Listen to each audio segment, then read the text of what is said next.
When it comes to messaging, there are four main areas I like to focus on. Those are educational, or what I would call what to do videos. This is where you add value. You're actually teaching something, giving lessons, things like that. There's also going to be thought reversal content, which is shifting people's perspective or beliefs on things. There's self-identifying content, which allows people to self-identify with your messaging. Oh my gosh, this is me, or I so resonate with that, or that's totally something I do, or something along those lines. Is getting people to self-identify with your content.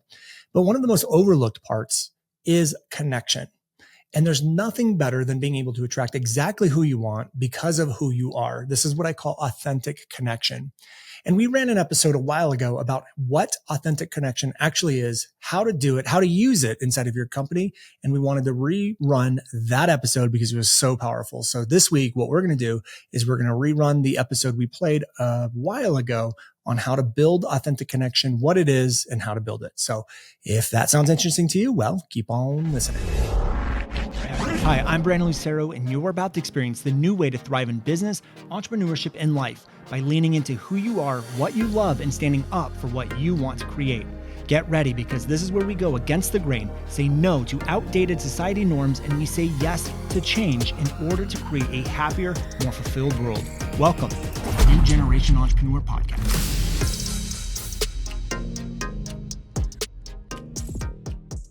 Hey everyone, welcome to another episode of the New Generation Entrepreneur Podcast. Today, we're going to talk about something I experienced in our last launch, because I think it proves, or doesn't even prove, I don't need to prove anything, but it shows, it was the perfect example of something I always say. And one of the pillars, or I guess areas of content that we focus on within New Generation Mastery and the New Generation Mastery method is connection content. We have thought reversals, we have educational, what to do content, we have connection content.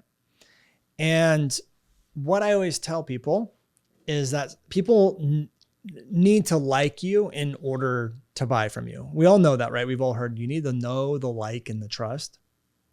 But the problem is that a lot of people don't focus on content that specifically develops the know, the like, and the trust. Everyone just tells you just to go do it. No one really tells you the deep psychology in getting someone to know, like, and trust you. Well, today we're going to kind of talk about that. And we're going to talk about a couple different things. I believe to my core that if people don't like you, they will never buy from you, no matter how good your solution is. And we see people use companies out of principle, out of values, even though that company would be a huge convenience to them, even though that they would have a benefit in that.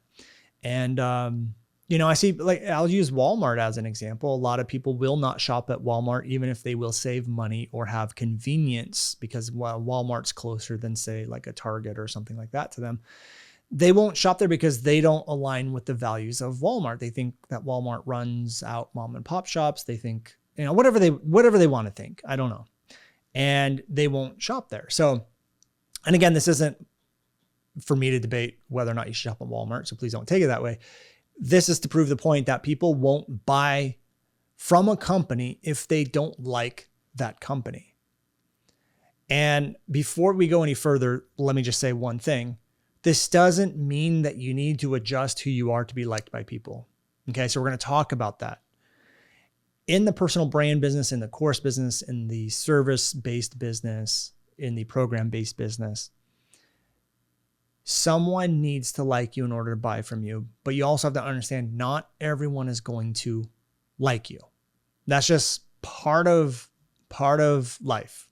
Not everyone's going to like you. And I think a lot of people focus less on how do I get people to like me based on who I am, and they focus more on what do I do to avoid having people not like me. I'm going to say that one more time because it's really important. I think a lot of people, when it comes to messaging and it comes to content and just life in general, what they don't do is they don't look at what their content or messaging is and say, what do people like about me and how do I embrace more of that? Usually what people are saying is, what can I say or not say so that I don't get haters, so that I don't get people not liking me, or I can avoid this whole thing of people not liking me. And until you brace the fact that people are not going to like you and that's okay, you're always going to struggle with your messaging. You're always going to struggle with building a deep connection. You're always going to struggle with the know, like, and trust. And I don't know. I personally live my life by the quote, and I don't know who said it, but I would rather be disliked for who I am rather than loved for who I'm not. And that's what I do inside of my brand. If there's something that I like to do or something that I want to do or something that I feel passionate about, or there's a piece of me that I want to incorporate into the brand and you don't like it, that's fine. The door's over there. Don't let it hit you on the way out, or let it hit you on the way out. Do whatever you want to do. I don't care, but just don't be here. It's your choice to be here. I'm not going to adjust and bend who I am. I'm not going to adjust and bend my message. I'm not going to adjust and bend my values. I'm not going to adjust and bend to you because you have a problem with something. What I'm going to do is I'm going to lean in more heavily into who I am, what I believe, what my values are.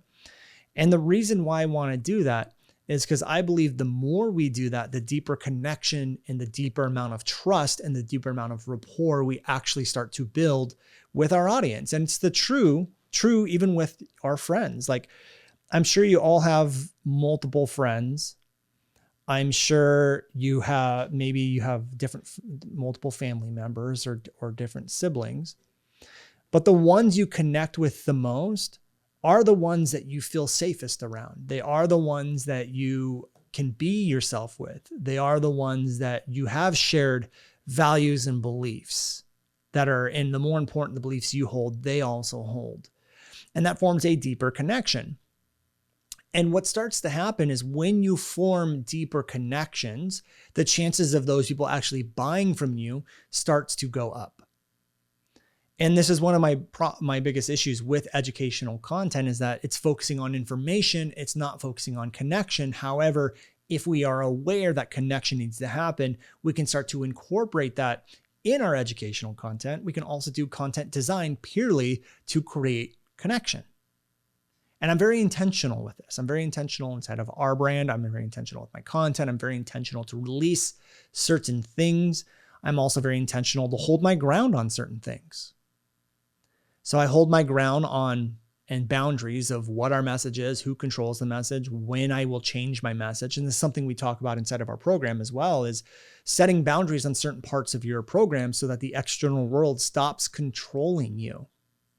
So get very clear on the boundary of your message of a company. Who's in charge of that? It's okay if you want part of your team to be in charge of it, or if you want to be fully in charge of it, but understand who is and what the boundary is.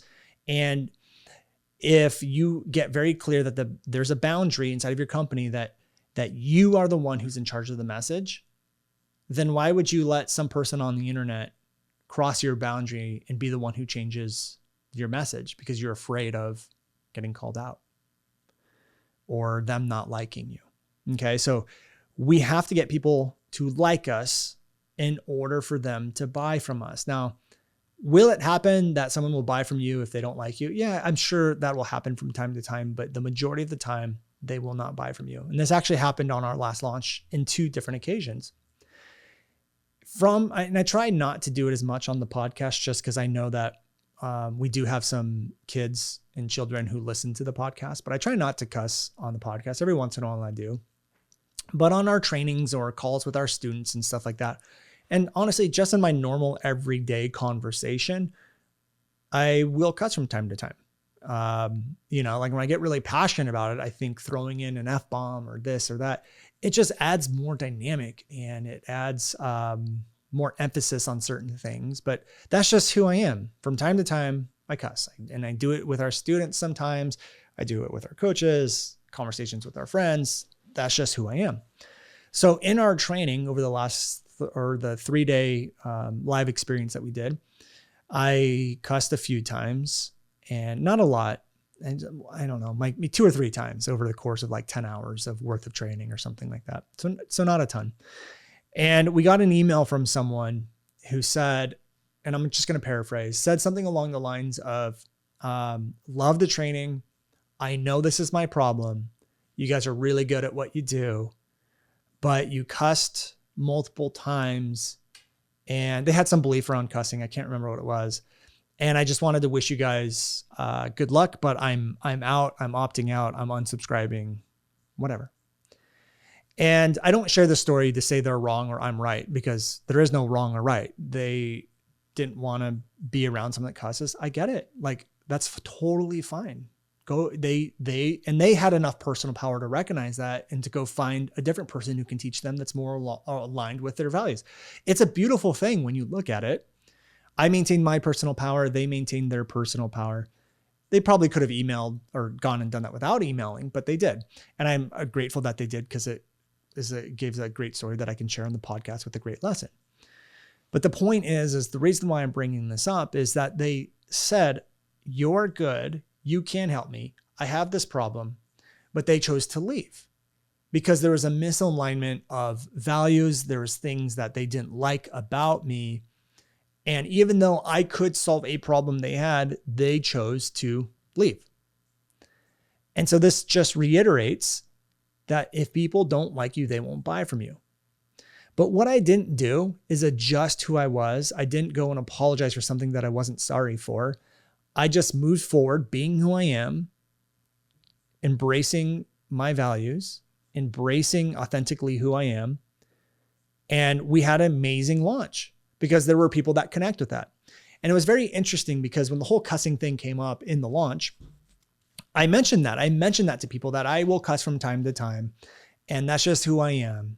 And when I said that, we had a ton of people in the chat were like, yes, let's do it. I love that. You should do that. Blah, blah, blah, blah, blah. There were support of it. And the reason why I bring this up is because it's the perfect example of that. No matter what you do in your content, no matter what you do in your life, there's always going to be people that are going to like it. There's always going to be people that don't like it.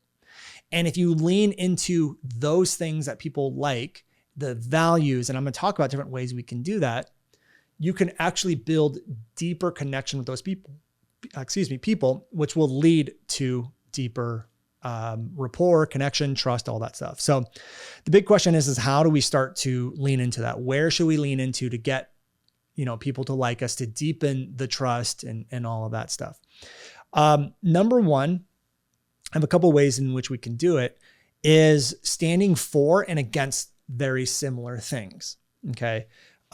This is why I tell a lot of our students not to talk about politics inside of your brand unless you have a political brand, is because if you're teaching Instagram, for example, and then you start talking politics, even though someone thinks that you're really good and they really like you and they really like your training, but you have political differences, then they're going to leave, not because of your IP and in your trainings, but because of something that's not even relevant to your brand.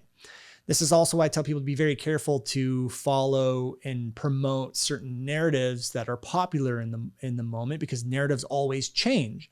And if you're constantly taking a stance on a narrative, you're constantly pushing out opinions or things to your audience that could cause them to leave. And if you keep doing it over and over and over again, even if people agree with the first 3 stances that you take, you're eventually going to find one that they don't agree with you on, and then they will eventually leave. So you have to be very careful what you're incorporating into your brand. Like, I'm fine, or I think it's okay if you have some sort of stance on a topic that is really important to you, but pick one or 2, because if you do it over and over and over again, well, then you're eventually going to be pushing people away. So you just have to be very careful with it. So when I say that you stand for and against the same things, I'm not really talking about politics, and I'm not really talking about popular narratives that are unrelated to what you do inside of business. What I'm talking about are things inside of your space. So for example, for me, I take a stand against a lot of the traditional content philosophies that have been around for the last 10 years, because I believe they are not as effective as they used to be. And a lot of people continue to use them and suffer because of it. So I stand against that. I stand against a lot of society norms that are outdated. That's kind of what my brand stands for, is a little bit of disruption. Actually, those are the things I stand against. So some of the stuff I stand up for is I stand up for authenticity. I stand up for your personal power. I stand up for you shedding the external role. These are all things that I stand up for and I stand against. Now, if you stand for and against those same things, you're going to build a deeper connection with me. Another thing I stand up for is entrepreneurship, because I think entrepreneurs create the most amount of change on this planet. I stand up for that. And if you're an entrepreneur, you likely believe the same thing. I also stand against, from time to time, I will stand against the current education system because I think it needs to be adjusted to the way the world is going. I stand against that. Most entrepreneurs will generally kind of agree with it as well. So those are the things that I stand up for and I stand against. But if you have a similar belief in the things I stand up for and stand against, we're going to start to form a deeper connection. And if you don't, then you likely will leave my brand. That's just usually the way it works. Another way, and there's two of the, I'm going to lump two of them together. Another thing you can do inside of your content is acknowledge pain and acknowledge current situations and make your audience feel heard and let them know it's okay to experience the pain that they have. This creates what I call a safe environment inside of your brand. It makes people feel heard. It makes them know that what they're going through is okay. Your audience, and what humans do, is we usually will individualize our own experiences. And when we go through life and we go through a pain, we tend to think we're the only one going through that pain at this moment. And inside of your content, if you can acknowledge, here's some of the pain and emotions that you're going through, and you're not alone. This is what most people are going through. And this is a part of the path. You're on the right path. You're going through the right experiences. It sends them a sense of relief. It gets them to like you a little bit more because you're acknowledging where they're at. But more importantly, you make them feel heard. And we saw this in our last launch. And it was really interesting because I've never heard this language before. Again, I'm always paying attention to the language people are using. I have heard things like this was mind-blowing and, whatever. I've heard that type of stuff before, but what I have never heard before is someone saying that they feel heard from my content. And which was really interesting because I wasn't speaking to any one individual inside of our content, inside of our training, but we heard from multiple people, like through comments or Zoom, like the Zoom chat, or people emailing in, or in the Facebook group, literally saying, this is the most heard I've ever felt from anyone's marketing. And I took a step back and I've never heard that before. Why are they saying that? Like, what am I doing? Because it wasn't intentional. What am I doing that's causing them to feel heard, to acknowledge them? And I started to realize what it was. And if you want to know what it is, you can opt into our next. I'm just kidding. That would have been total perfect setup for an opt-in, and I ruined it because I'm just going to give it to you guys. What I was doing was I was just getting very, very specific. I kept getting more specific and more specific on the pain points, the mistakes, but more importantly, the emotions they're feeling when they continue to feel the pain points and the problems. I was very specific on the emotions, and what I was doing was saying, it's okay to have these emotions. This is what everyone here is likely feeling and experiencing. This is what I felt. So now I'm becoming relatable. This is what I felt. Here's my story of when I had a webinar that failed, and here's what I went through. And I was making it relatable. I was acknowledging this is a part of the journey. It is okay to feel this. This is normal to feel this. You're not alone. But again, I had to get very specific on what those things were. So their subconscious mind said, that is literally me. And their subconscious mind would automatically say, that is me. So incorporating that type of language in your messaging and in your trainings is a great idea. It's a great thing to do. And I didn't realize I was even doing that until I started to see those responses. And so that is something that I would encourage you to start to do. I would also look at stories that you have told and can tell during your launches and things like that as well, or even in your content or your podcast episodes or whatever, because in our launch, so I told this story of my very first webinar, or one of my very first webinars. And I'll tell the story for those of you that didn't hear it.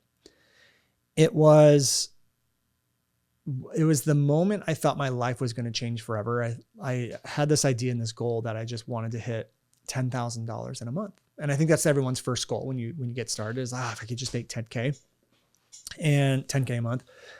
And so I had spent, I don't know, 6 months to a year building up a YouTube channel, teaching, video SEO, how to rank videos, things like that. It's probably about 6 months, and I built a decent following. I think I had a couple thousand subscribers on YouTube, and I had an email list of like a couple hundred people, maybe 1,000 people or something like that. And I did this webinar, and I had people opt in. I think I had a total of 80 opt-ins. So I didn't run any ads. This is all just my organic audience. I think I had about 80 people opt in for this training.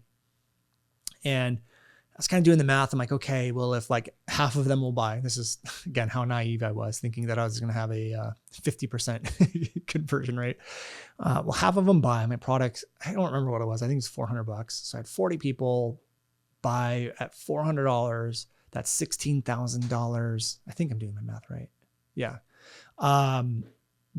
Like that will be amazing. That's like life-changing money. And so I do my webinar. I was so nervous that I scripted the entire thing out. I mean, it was pages and pages and pages long.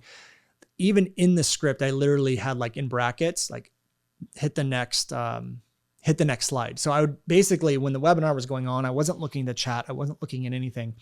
I was literally reading a script. That was what my screen was just a script. And then I had the cursor on the next button on PowerPoint or whatever it was. So I would read the document and then just hit the button every time it said next slide, next slide, next slide. I couldn't even see what the presentation was or what was up there. I was so nervous.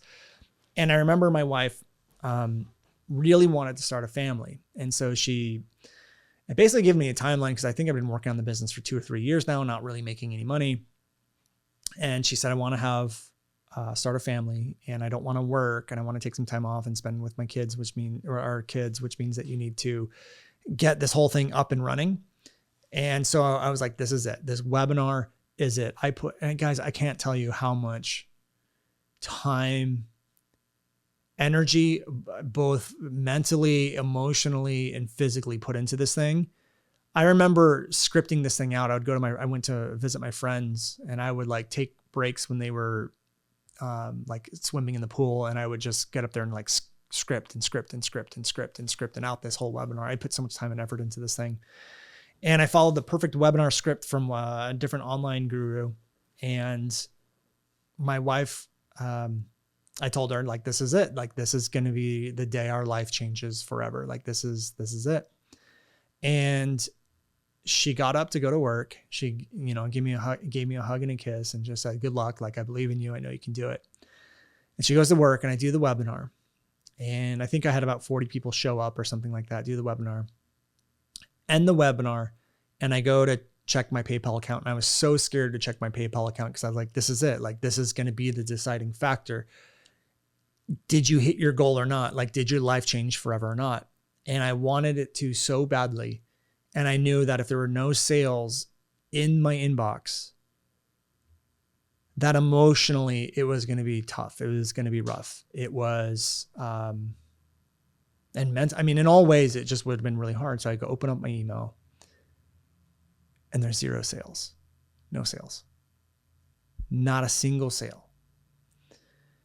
And I was heartbroken. Like I had this feeling in the pit of my stomach that didn't feel good. I felt almost weak in my body, and I was devastated. And then my phone rings, and it's my wife, and she's on her lunch break, and she calls me and goes, like, how'd it go? Did our life change forever? And I had to tell her, no, I didn't make any sales. And, she's always been great about being positive when I'm down. And it's like, don't worry about it. We'll get it figured out. I know you can do it. I believe in you. And I felt like I just wanted to cry. Like, even thinking about it now makes me want to cry. Like, I'm almost getting like teary-eyed and emotional thinking about it, because I remember how bad I wanted to make it. I remember how hard I tried.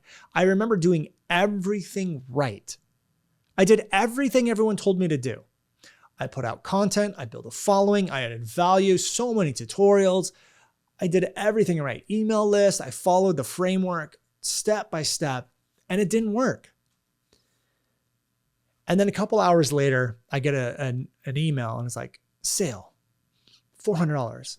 And I remember thinking, holy crap, we did it. Like, I made a sale. And I will never forget the thing that person told me. which was, I'm really excited to buy your program. I didn't even attend the webinar. I just knew as soon as you invited us to the webinar, I was going to buy because I love your YouTube channel. I like you. I like your sense of humor, and you're really knowledgeable about, in what you do. The point is they liked me. It was what they led with. It wasn't like, oh my gosh, I'm going to fix my YouTube channel. I'm going to get so many views. It was, I like you. I think you're really funny. And I know that you're really good at what you do. Like the skill set I had was almost the last thing that they were even focusing on. And just to kind of finish out the story, by the time cart closed, I ended up making like maybe $4,000 in sales, no, I don't even think it was that much, maybe like $2,000 or something like that. So I ended up getting more sales coming in. And that's something that you'll learn when you launch, is that the majority of your sales will happen like closing cart day. Usually it's the way it works out. But that taught me a really valuable lesson, which was that people have to like you in order to buy. So even back then I was kind of learning that lesson. But here's the reason why I told this story. That was the story that I told during our launch. And I think it was on day 2 or 3. We literally had people posting in the group and emailing us about the story, telling me that story made me feel heard. I thought I was all alone in these emotions, in these feelings, in these pain points. I thought something was wrong with me. I thought something was wrong with me because I see people all around me being successful. I'm not able to do it. I thought there was something wrong with me, and I feel heard and I feel seen. And that was because of my content. It was because of what I was saying. I became relatable to them from sharing stories and personal experiences of me. And honestly, what it was me being vulnerable, intentionally being vulnerable about a story that I knew would build connection. I was authentic. I didn't leave anything out. I just told the story again. I was as raw and as real as I can remember being. I didn't leave out or sugarcoat any of the emotions. That's just literally how I remember that experience. But in doing so, you make your audience feel seen, and you make them feel heard. And this is something that's going to happen in normal conversations. One of the biggest reasons that people don't have connections, and even in their relationships with their spouses and partners, is because they can't make the other person feel heard. They want to project their opinion, their perspective, instead of actually listening and understanding the perspective of the other person. Again, that's one of the biggest things I had to learn this year with my wife and I, is we had to work on our communication. And I had to understand that she didn't want me to always solve her problems. But as an entrepreneur, I'm always trying to figure out how to solve problems. She just wanted to be heard. She wanted me to listen without projecting or interjecting with my perspective, my solution, she just wants to be held and heard. And it's the same thing with your audience. People want to be heard. They want to be accepted for who they are and what their experiences are. And you can craft content that does that. So the next thing also is to compliment people and have their backs. When your audience knows you're going to fight for them against something, against these industry norms, against certain things, and you're doing it for them, that helps build a deeper connection to you. Complimenting them. When someone tries something, compliment that. Like in a podcast episode, you can say something like, look, if you've tried something 4 times, it means you are the unheard entrepreneur, but it also means you have a ton of courage and tenacity. So one of the biggest things our students are dealing with right now, and probably some of you listening to the podcast, is they think that when we talk about mistakes, we talk about pain points, we talk about problems, that it's attacking someone. It's not attacking someone. You're currently describing a situation, but you can always back it up with compliments when someone's going through that, and it completely diffuses any feeling of an attack. And not only does it not feel like an attack, it actually builds more rapport with them because they will feel good about the amazing values that they see in their life. And I do this when I coach people. When people are having a problem putting out content, or they've had 5 webinars that have failed, my biggest thing is like, look, I don't see a failure. I see someone that's absolutely courageous. You know what that does is it makes them feel better. It's also honest and it's truthful, because that is how I see them.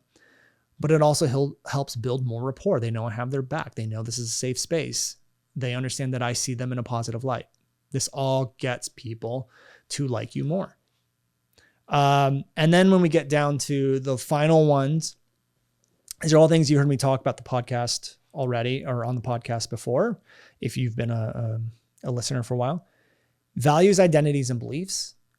This is why we incorporate this into our brain. This is why we're so heavy on this inside the New Generation Mastery Program and the method, is that those things will create subconscious rapport, connection, and trust. When you have someone who you share values with, who you share identities with, and you share beliefs with, that automatically builds connection. That's why when you have a best friend, you don't have to logically or consciously think about whether or not you like them. You feel it automatically. It's because of shared identities, beliefs, and values. And the deeper those beliefs, the deeper those values, the deeper those identities, the deeper the connection you're going to have with them. Now, in order to do this, you have to remember who you are.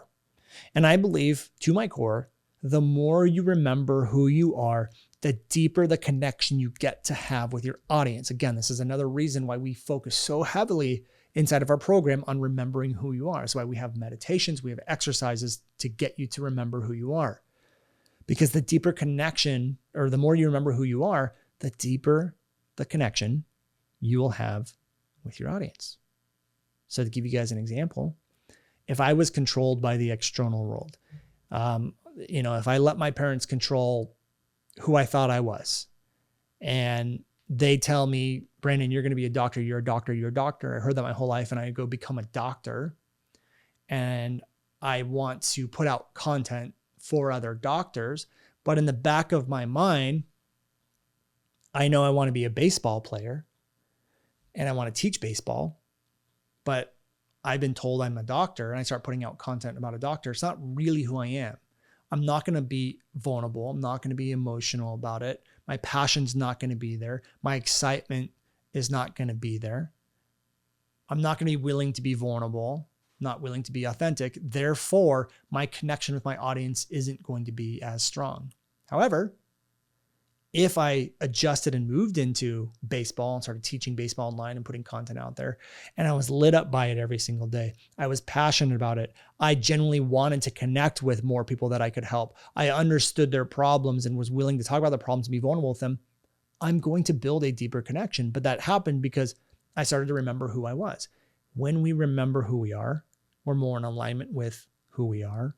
We're more in alignment with our purpose. We're more willing to go to the depths than in something we're not passionate about. That's always going to be the case. So we have to start to remember who we are. The other thing is we want to be nice and have open hearts. And one of the practices that I've tried to do, and I'm not perfect at it, because I am human just like everyone else, but one of the things that I try to do is I just try to be nice to people. I can be a hard ass sometimes. I can be blunt when people need it, especially inside of our program. I'm not going to let people weasel their way out of things, but at the same time, I'm doing it with a loving heart. I am giving tough love, but at the end of the day, I'm always trying to be nice. And if I mess up, I apologize. Always. I always do it. I can't think of a time where I messed up and didn't apologize in the last 5 to 10 years of my life. But the point is it's very difficult to be mean to people that are constantly nice to you. And this is something I tell my kids all the time, is that it is incredibly difficult for someone to be mean to someone who is constantly nice to them. So if you have a hater or you have someone leaving stuff on your newsfeed, sometimes a delete and block is all you need.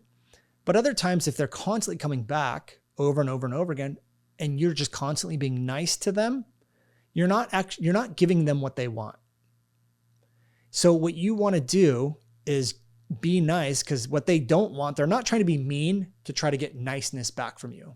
They're trying to be mean for other reasons. And when you don't give them those other reasons, they'll eventually go away. Again, it's very difficult to be mean to really nice people. Okay. So those are the ways you guys can start to build more connection. Those are the ways you can get people to start to like you more inside of your content, because at the end of the day, people won't buy unless they like you. And if you can really focus on getting them to like you and build a deeper connection in combination with things like thought reversals and educational content, you'll start to see big shifts inside of your brand and your messaging and your marketing.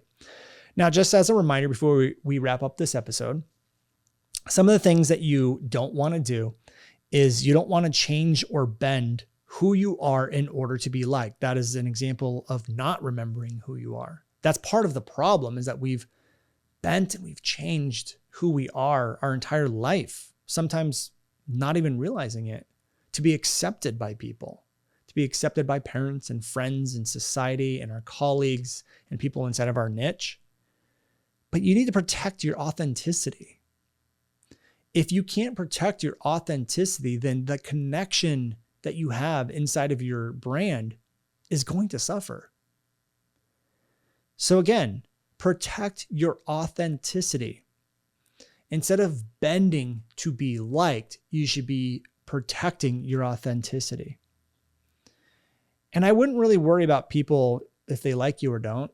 I forget who said it, but there's a quote that I remember. It says, you shouldn't worry if people don't like you. Most people don't even like themselves. And if you can love yourself, protect your authenticity, incorporate that into the brand, those will be the people that you attract into your brand, and you can have this beautiful connection with them. This is something that most people will never get to experience because they're too controlled by the external world. They get into fear about being liked. And I get it. Some of the ways that I've been able to snap myself out of fear is to just get away from the computer, get away from the phone. Sometimes in launches, I have to do it because we get bombarded with haters all the time. When you spend as much money on ads as we do, you just get feels like every troll on the internet seeing your ads and commenting on it. And sometimes it's very easy to think that this world, your business, this online space is everything. And then for me, I go for a hike. I go out in the walk. I go to the woods. I go out to the trails, and I'm walking around and I'm watching all the other people hiking. I'm like, they literally have no idea that I have an ad running. They literally have no idea who I am. This whole world that I thought was my world for the last hours is a small grain of sand in a sea of sand. That did not go as well as I planned it, but it's a small grain of sand in a whole beach. And you start to realize how insignificant this little launch or this little ad or that little comment really is, because none of it exists. When you go out into nature, you go out and you zoom out, or you're like walking through the woods, you start to realize that none of that stuff actually really matters. It doesn't exist on that walk. It doesn't exist out in nature. And so for me, I'm able to pull myself out of it because I go in and I just realize it doesn't work. The other reason why I think people get into fear and worry and they want to be liked is because when they're not liked, it sends them into a flight or fight stage. And I think people need to start regulating their nervous system. I think people need to start learning how to do that. There's a ton of experts, and actually we have a ton of students in our program who do teach that. And there's a ton of people you guys can follow to learn how to do this. But one of the easiest ways to do this is just to pull yourself out of that situation, your mind, and just focus on breathing, deep, slow breaths. And what I like to do is I do that and I don't think about anything. And then when I'm done with that, I just ask myself, what's the worst case scenario? If they said that one thing and I delete the comment, what's the worst case scenario? What's like the worst thing that's going to happen? Nothing. Literally nothing. Delete the comment and move on. And the last thing that I've realized over the years is that everything will pass. And I think we get so caught up in the moment sometimes that we literally think this one thing that we're experiencing right now is going to be around forever. And it's not. Unless you did something like majorly wrong. And most of you probably didn't. In fact, most of you probably didn't do anything wrong. You're probably just promoting your stuff. It will pass. Think about it. How many times have we seen something in the news and the media be really popular and people get so worked up about it, and then 2 weeks later, no one's talking about it anymore? And then you spent 2 weeks getting worked up over something that's going to be out of people's minds in a couple of weeks. Like right now, as I record this podcast, everyone's talking about the Will Smith and the Chris Rock slap thing at the Oscars. And I'm willing to bet by the time, like, it's huge. Like everyone's posting about it. Like everyone wants to give their opinion on it. Everyone's talking about who was right, who was wrong, blah, blah, blah. Like all this nonsense. Everyone's just talking about all this nonsense about this stupid slap thing. And what they don't realize is that no one's going to care in like 2 or 3 weeks. So you're getting so worked up and you're letting your energy get consumed by this thing that's not going to be relevant in like 3 weeks. And I'm willing to bet by the time we're listening to this podcast episode, which I'm assuming is going to be released in like 2 to 4 weeks, maybe even a little bit longer, that whole thing's not even relevant anymore. It's not even in the news. It's not even in the media. No one's talking about it. I could be wrong, but I do know that things get really popular. It's like a freaking tornado that sucks you in. You get so consumed by it. You're filled with fear and you're riddled with all this stuff. And in 3 weeks, 2 weeks, 6 months, whenever it is, it won't be relevant anymore. And you just wasted all of this energy being focused on something that isn't going to be relevant. And that's why I always focus on my message being a timeless message. No matter what's going on in the world, I'm very focused. I'm very grounded in what I'm here to do, what the change is going to be.